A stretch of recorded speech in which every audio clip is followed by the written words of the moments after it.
You are listening to 90.3 WHPC, the voice of Nassau Community College, and now on YouTube.com. Good evening, ladies and gentlemen. Welcome to the only wrestling talk show here on WHPC. Welcome to another episode of Social Distancing Style Takedown Breakdown. I am your host, as always, Josh Silverberg. Joining me at this time, Mr. Lyle Gillen. Lyle, how are you? How's everybody doing? Doing very good. How about you? Doing well. Justin Carciolo out this week. He'll be back next week. So, first up, before we begin, I know I say this before every show. Definitely a big shout out to the men and women who are on the front lines, all the healthcare workers, everything like that, that are doing their part in trying to make everything safe and sound and as much as possible. We thank you for your continued support with everything, and we hope you're all doing well and doing safe and all that stuff. So let's get right into it, and we'll start with the only thing that's literally going on in wrestling right now. That is Wednesday nights. Well, I mean, Raw and SmackDown are going on, but they're not exciting. We're getting to Wednesday nights. So the first half, we'll talk about AEW and NXT. And then the second half of the show, we'll talk about a big rumor that's in regards to WWE's. We'll not spoil that. We will discuss all that in the second half of the show. So you're going to want to stay tuned for that. Lyle, big picture right now. We saw AEW. We saw NXT on Wednesday. I thought AEW was the better show. NXT has matches where it's a good, they have really good matches, but some of the show could be dull. And I think it's AEW's kind of taken the part that you said they were going to do a few weeks ago, where 1 week the show was going to be stacked for AEW, and then the next week it could be a little, kind of, with enhanced talent, and then the next week again they make it a stacked show. So it's like a pattern kind of with AEW, whereas NXT, they have the good matches, but they also have the dull moments. The thoughts on both shows so far? Well, to expand on what you just said, the reason why is because when they were taping, they weren't going to take all their top talent and make them wrestle for that entire time that they were taping for. But they taped one night. It was till like 5 in the morning, and they use the enhancement talents. This is my theory. In between, so then they can give them some rest in between when they had to wrestle, because that put a lot on their bodies doing everything they did. Look at what Dustin did all in one day. Got to give him a lot of credit for that. But this was a very good week this week. They did a very good job of telling the story. You look back to when Lance Archer first debuted, and he started talking and challenging Cody, and Cody wrote on Twitter that it wasn't the right time and place to do it. He wasn't ready because he haven't had a match yet, and maybe sometime down the road. I'm paraphrasing, by the way. That's okay. You're close enough, though. But he ended his match with Dustin, and I told a few of my friends this. He was looking over his body. He was beaten. He was bloodied, and he was hurt. And Cody was there on his knees over his injured brother. And Lance Archer, friend of the show, was looking over his injured body with Cody right there. And that was just a perfect way to tell a story of emotion and make you want to hate Lance Archer. And it was very well done. I think that it is showing at times, though, with AEW that they are missing a giant chunk of their roster. Look at all the guys who are unable to travel or don't feel comfortable traveling. I have my own theory for Double or Nothing based off of who hasn't been there for a while. But I think that it's going to be I think they're going to do a very good job based off of the shows that they have had. No, for sure. I think AEW, I think they've done a better job with these empty arena shows. I mean, they started the whole thing also with the wrestlers too on the roster. They've made them fans. Some of them, it's funny how they do it. I mean, like you said, they're missing a lot of their talent, especially in their tag team division. They're missing pretty much, I mean, Proud and Powerful, the Lucha Brothers, the Young Bucks. I mean, every week I feel like I've watched I feel like I've watched Best Friends wrestle every week. I've watched AEW, and I love Best Friends. Chucky T and Trent Beretta, and of course Orange Cassidy. But it feels like they're like that one tag team that has other, obviously. I mean, even Dark Order. Other than Brody Lee, you haven't seen Eva Uno or Yeah, any of them. they're fantastic. They're nobody, and it's that's what AEW is really known for, is their tag team division. Then, of course, if you haven't seen, um, with Being the Elite, you saw the FTR stuff for with the Revival which we all knew were eventually going to come. Slice said it months ago on our show that the Revival, once they were going to be released, they were going to AEW, and it was a foregone conclusion that they were going to AEW. So that adds to the tag team division. But they're missing everybody with that, and it's tough. And then, of course, with the women's division, Nyla Rose, who's the women's champion, she hasn't been there, but they're making it work as best as they possibly can. It's, the managers are missing at this point with, Tully being Sean Spears' man, Tully Blanchard, and Arn Anderson being, Cody's coach. And then, of course, look, Jake Roberts came in, cut an amazing promo about Caesar and everything like that, and he will not, he's not here to praise you, he's here to slay you, and he's out. Lance Archer's done it by himself, and it's been kind of tough, even with Brody Lee. Brody Lee came in to be the Dark Order, connoisseur pretty much, but then it's like you don't see Eva Uno or anybody like that with him, so it's been kind of like weird. But I get what they're trying to do. I mean, poor Marco Stunt, by the way. Marco Stunt has to face the biggest guy on the roster every week. It's awful. I feel so bad for I him. love it. I feel horrible for. I mean, Jungle Boy's growing a beard, and Luchasaurus is missing his tail. It's just That like, storyline is amazing. oh man, it's just like poor Marco Stunt doesn't have anybody with him, and he's fighting. One week he's fighting Lance Archer, another week he's fighting Brody Lee. It's horrible. It's so funny, but it's it's a tough situation that everybody is in. The thing about NXT is, and even NXT is hitting it too, with the Undisputed Era. I mean, Kyle O'Reilly, he can't be there because he's a diabetic. So if you notice, when they were going for the tag team titles again, it was Bobby Fish and Roderick Strong. It really should be Bobby Fish and Kyle O'Reilly. And Kyle O'Reilly is one of the most charismatic guys in the group, probably next to Adam Cole. He does the guitar thing with the belts all the time, and he's missing. But the thing about NXT is all their wrestlers live locally in Orlando, so they do it with AEW. A lot of them live all over the place, so it's a much tougher situation for AEW to be in.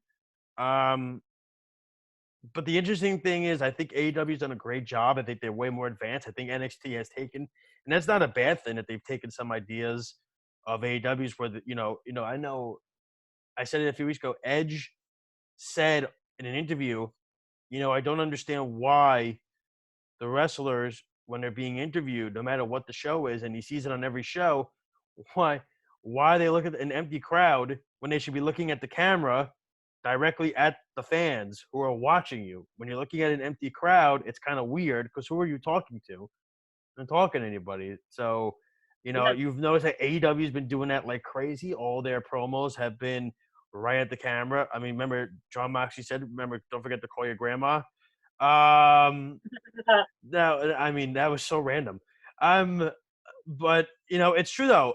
Adam Cole has been on NXT, and even Velveteen Dream, if you've seen it, Velveteen Dream looks right at the camera now. No crowd or anything, and it's perfect for guys like that. I'll go off the script and I'll say a guy that has gotten a lot better during this whole empty quarantine thing, that's gotten better with his mic skills, is Drew McIntyre. Because Drew McIntyre, they're not letting him curse, which is funny. They let him curse, and they don't stop him. He called is that really a curse word? He said what is What it? did he say? About Selena Vega. No. He said it's on the contract signing. What is it? Oh, yes. About with Seth Rollins. He said, yeah. He said, what did he say? He said, but I'm not saying it. But That's your department, not mine.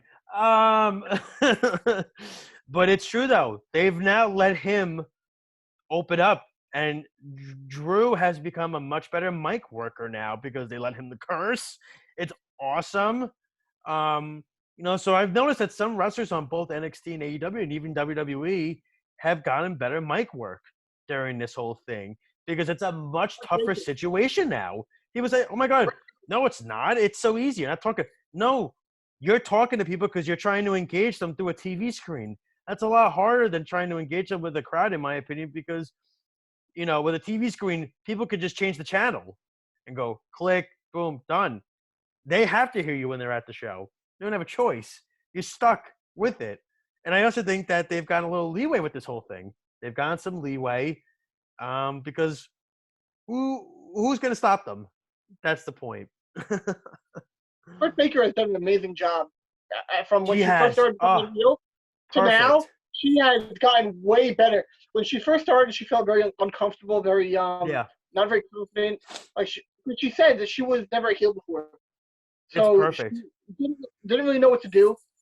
She went Jericho for guidance, and but she's basing it off of the old WCW gimmick, and it's really she's really evolved the character and truly Yeah. done way better. The promo she had last week was so good. Oh, it was awesome. I mean, it was just it was perfect. And she had Rebel or whatever her name is. I'm doing what she keep going on Reba, whatever she kept calling her, whatever it was. Her name is Rebel. I know, but um, the interesting thing is, I mean, like I said about Britt Baker, she still needs some work in the ring a little bit more, but she's getting better every week. But her Yeah. mic work and her heel work is so awesome. I mean, um, I think both shows definitely have had their peaks. I think AEW's been the better all around show, but it's like you said, NXT's had their moments. Like I think next week's NXT show, they've stacked the deck with Killian Cross. He's going to be on the show. Um, they're going to have Velveteen Dream and Adam Cole for the championship. They're going to have Finn Balor discuss, I guess, when he got beat up by Walter. So they've NXT has tried to make their show stacked next week. So we'll see how it does. I would imagine people will tune in for the championship match because I would imagine this will be, and it's unfortunate, this will probably be Velveteen Dream's big break. Not that it's unfortunate that he's going to win, but it's You think he's unfortunate gonna that win? it's. I do. I think he's going to win, but I also think it's unfortunate because it's gonna be in front of no crowd, and it's kind of going to be I a don't little think bit he of a will. buzzkill. I think Cole's gonna hold the title closer to August, a couple more months, maybe around SummerSlam is when he'll lose it. But hey, you know what? Well, that I was very shocked about the photo on Britt Baker's desk when Yeah, they that showed was with Adam Cole. Shivani and everything. I didn't get that at first when you sent it to me, but I got it. But going back to what you said with I mean, I would love if they moved it. I think Dream deserves a shot at being the NXT champion. He's got everything you want in a superstar. He's great in the ring. He's charismatic. He's a great mic worker. He's an unbelievable mic worker. And he's young. That's the big thing about him. He's so young, and I think if anybody can beat, because if not him on the roster, I don't know who's left really for Cole to challenge him. That would be the tough thing, you know? That's the only thing. I don't know who's left that would be able to challenge him that can match ring for ring, basically skill for skill, and mic work for mic work, like that Velveteen Dream does with Adam Cole. Like I know what you're gonna say, but Killer Cross is more than capable to. Oh no, he is, but it would just be a heel versus heel thing. I think eventually, I think Velveteen's gonna win, and I think that's who Cross is gonna beat. Adam Cole though is so over.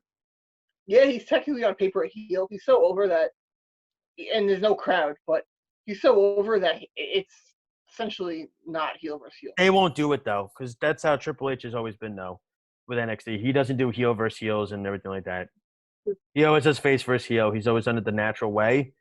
That's why I think Dream is going to be the one that ends Cole's streak, and then I think eventually I think Cross is going to beat Dream for the championship, and then that's going to be, I think, the segue into the next form of the whole thing, where I think Killian Cross becomes the face of NXT, which I think he's extremely more than capable of doing it. He's Very absolutely. I much mean, so. he's one of. I mean, he's one of the most underrated wrestlers in the world, in my opinion. He's if you watch his stuff from when he was in MLW and when he did even before Impact, it was awesome stuff that he did. Um, his mic work is great, and the fact that they gave him Scarlett, his girlfriend Scarlett Bordeaux, to be his valet is even better because they had such great chemistry. Obviously, relax there. They had they had great Like it happened to they had great chemistry also in the indies and stuff like that. So people were hoping that they would be together because it flows well. My kind of hope too is they kind of let Cross be like the face painted Cross version of him too with the black and white face paint. That would be sick.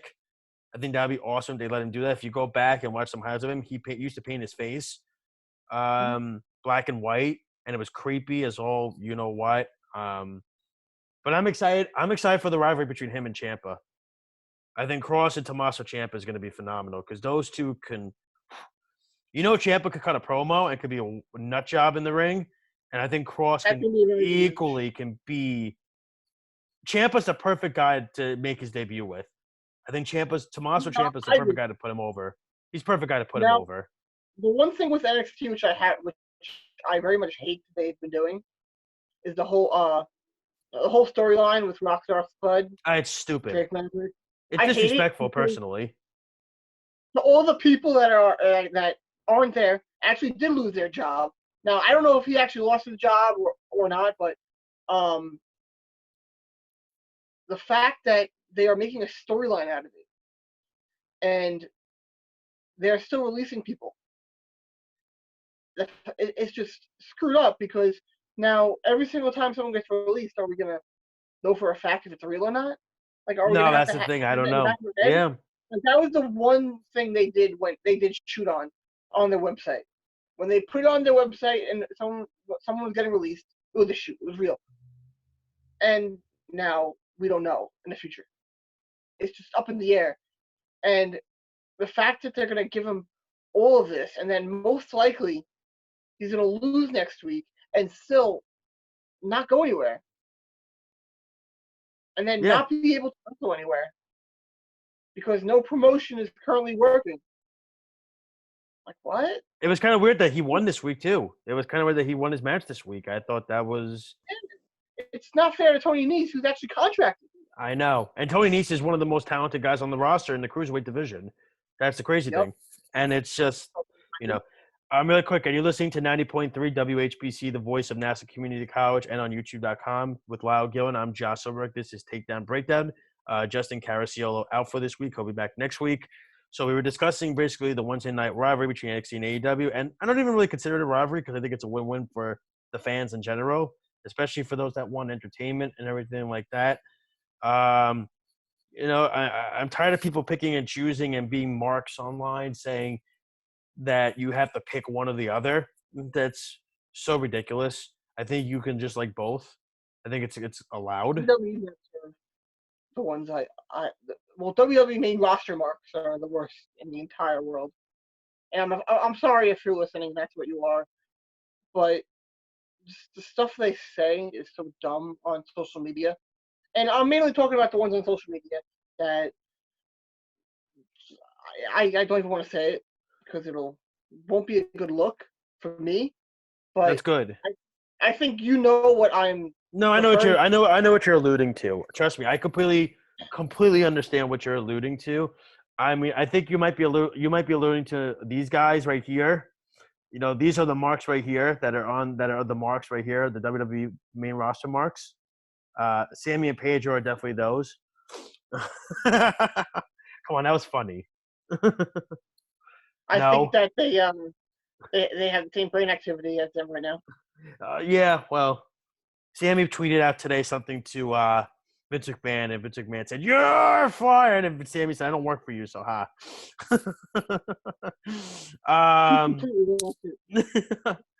Well, Vince McMahon thought he was a human. Turns out he's not. So. So sure. Yeah, I know, right? But anyway, Actually, go I want to say this. Like, Go this for it. is like mainly what I'm referring to when I say how WWE marks are intolerable. John Moxley did an interview, and they asked him a question to compare Tony Khan to Vince McMahon. Yeah. He said that Vince McMahon is like talking to a wall. And he explained the difference between Tony Khan and Vince. And he was answering a person's question in an interview. He didn't go on Twitter and just blast Vince McMahon and compare them randomly. Yeah. He answered a question. Fair. And he didn't say anything that nobody already didn't know. We all know Vince McMahon is stubborn and doesn't listen to people. And the fact that there are WWE diehard fans that are criticizing him for saying that, but meanwhile, all they do is complain about Vince McMahon. It's true. No, and the funny thing is, it's that there's guys, and it's his own son-in-law who he has as an employee that has the most popular show in the company. He never uses him.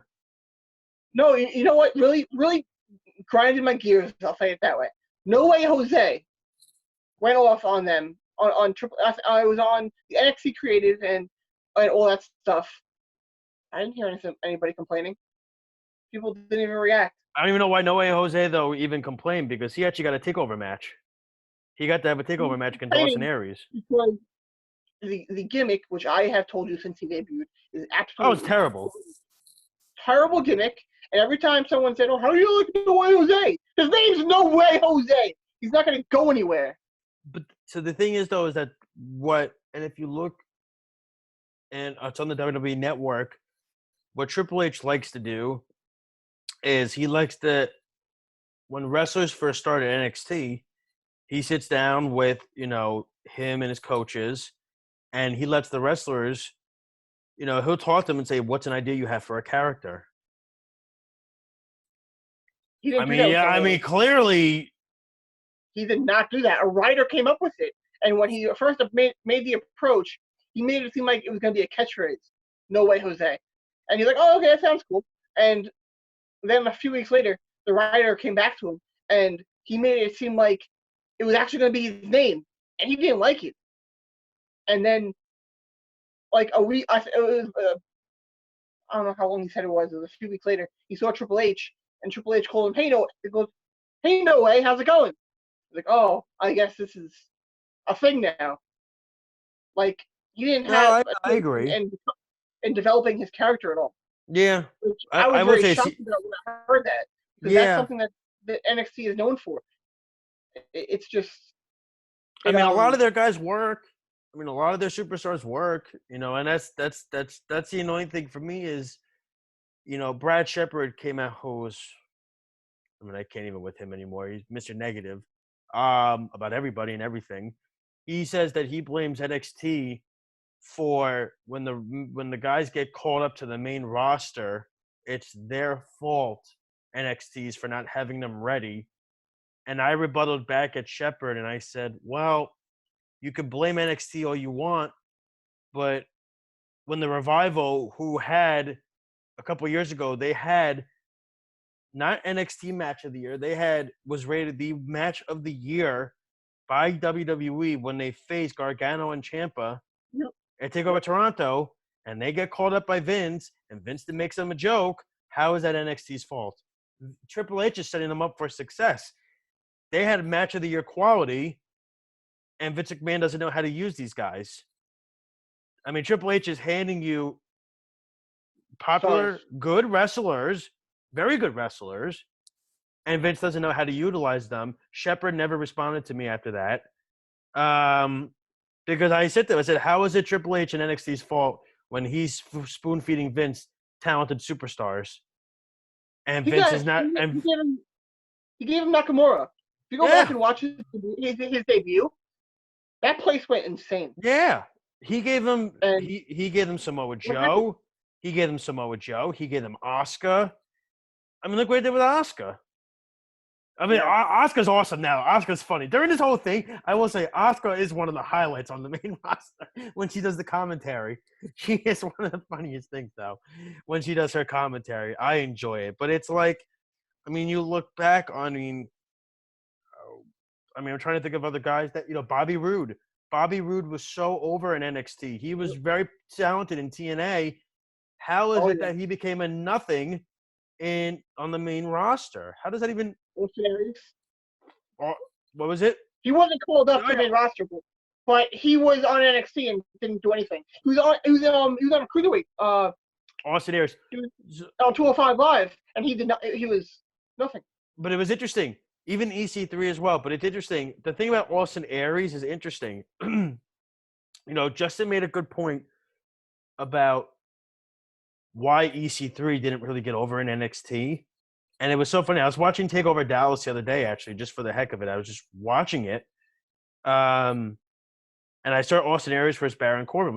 It was a very good match. And I realized, I thought to myself, well, why didn't Austin Aries ever get over? He was so uber talented in ROH. He was uber talented in TNA. Why didn't he get over? And then I realized, just like Justin said about EC3, because remember, that was when Adam Cole was getting over and Ricochet debuted. It was too many hands in the cookie jar at the same time. Nakamura debuted. And at that point, it was too many, Nakamura had just debuted. Bobby Roode was just coming in.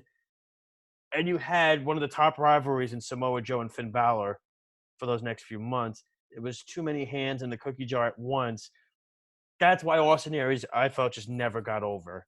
And it's an unfortunate thing because, okay, so TakeOver Dallas had 2 debuts that night, but everybody remembers one. It's the Nakamura debut, right, against Sami Zayn, which was one of the top matches of the year that year. That was an unbelievable match. It was one of the best matches of the year. But nobody remembers Austin Aries' debut because it was too many hands in the cookie jar. And I thought to myself, I was like, because I didn't even remember it. I'm watching TakeOver Dallas, and I'm like, I don't remember Austin Aries being on this card. You know what I mean? I don't remember that. It was just it was an unfortunate situation that entailed that. It's just and look, I respect NXT for doing what they do, and AEW as well. It's even AEW too. It's when everything comes back, it's going to be phenomenal. It's going to be awesome. And NXT too. When Killer Cross comes back for his debut, it's going to be phenomenal. When the Revival debut for AEW, it's going to be phenomenal. You just, I'm seeing the reports about Florida crowds. Starting next week, they're going to be a lot back, like 25% capacity.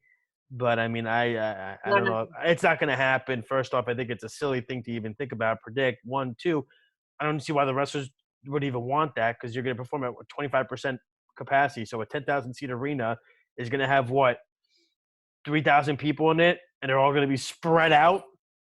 That's just terrible. That's awful. That doesn't do anything for anybody. It doesn't do anything. It's so silly. But yeah. All right. Hey, so you know what though?